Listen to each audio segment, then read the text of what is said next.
Your next speaker, a citizen activist. If you've been on Facebook, how many people here actually have a Facebook account? Yeah, I'm a recent convert to Facebook, and let me just tell you, it's not a bad website. You should really get on there. There's a lot of politics going on in Facebook. It's not like MySpace, which was mostly a dating site. I've never been there.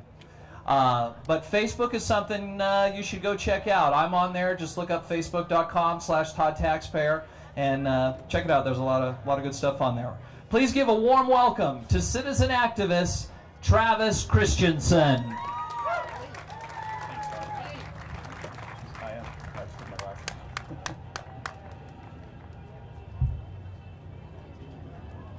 Fellow Tea Party patriots, today is Independence Day. Today we celebrate our independence from tyranny. 233 years ago, our founders declared their independence from an overbearing, out-of-control government, and today we find ourselves in like circumstances. Today, let us declare our independence from political parties. Let us declare our independence from stimulus dollars and pork barrel projects that Washington is doling out like heroin. Let us tell Harry Reid that we don't need a mob museum in Las Vegas or a speed train from Los Angeles.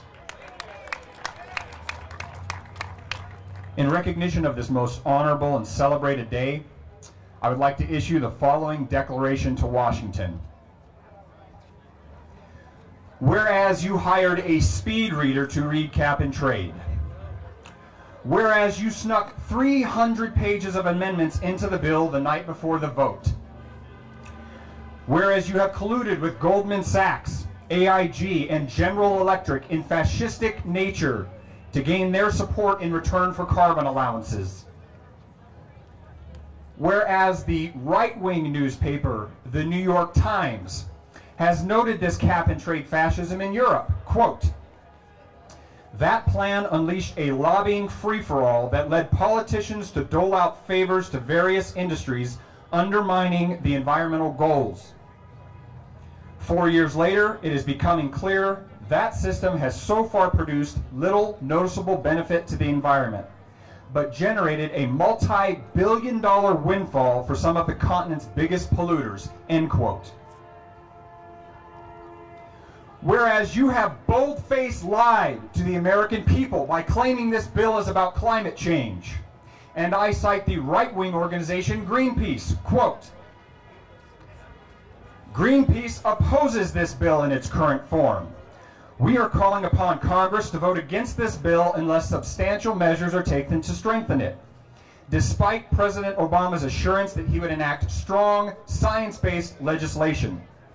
We are now watching him put his full support behind a bill that chooses politics over science, elevates industry interests over national interests, end quote.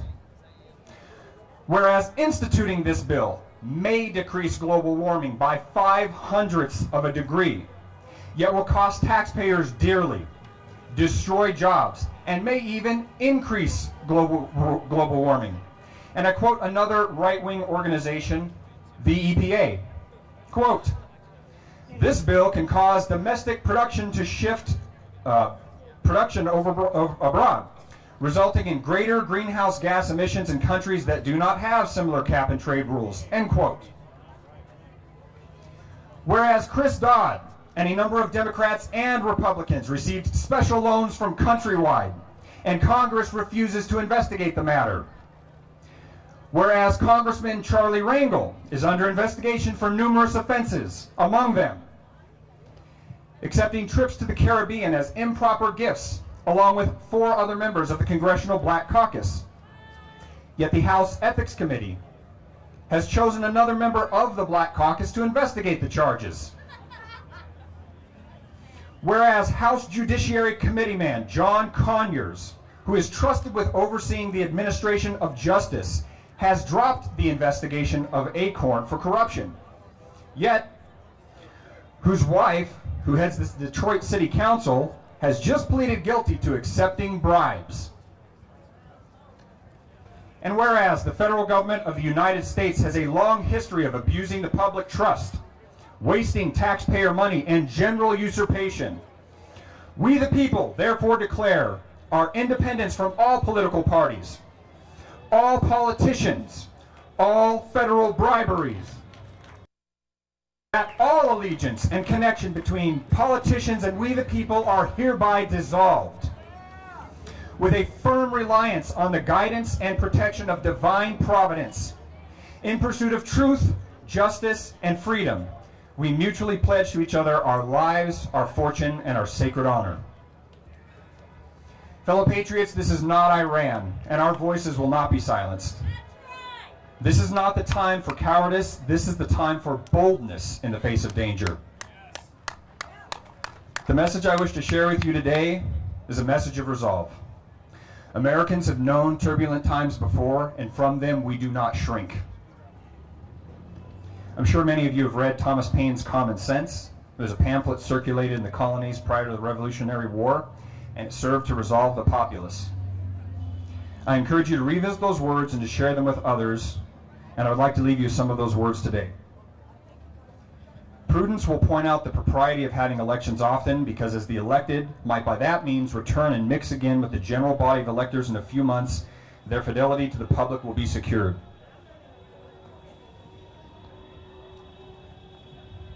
Time makes more converts than reason.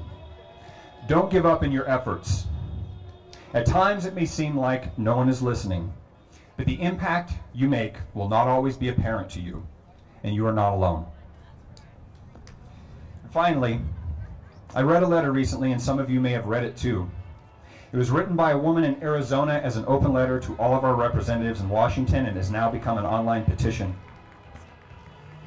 In the words of this fellow patriot and former lifelong Democrat, we have canceled vacations. We will use our last few dollars saved.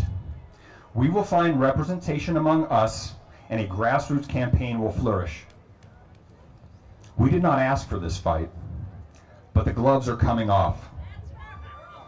We do not come in violence, but we are angry. You will represent us, or you will be replaced with someone who will. There are candidates among us, and they will rise like a phoenix from the ashes you have made of our Constitution. We are coming. We are coming for you. Listen, because we are coming. We, the people, are coming. May God grant us the wisdom and humility to see the truth, the courage to act upon it, and may God bless America.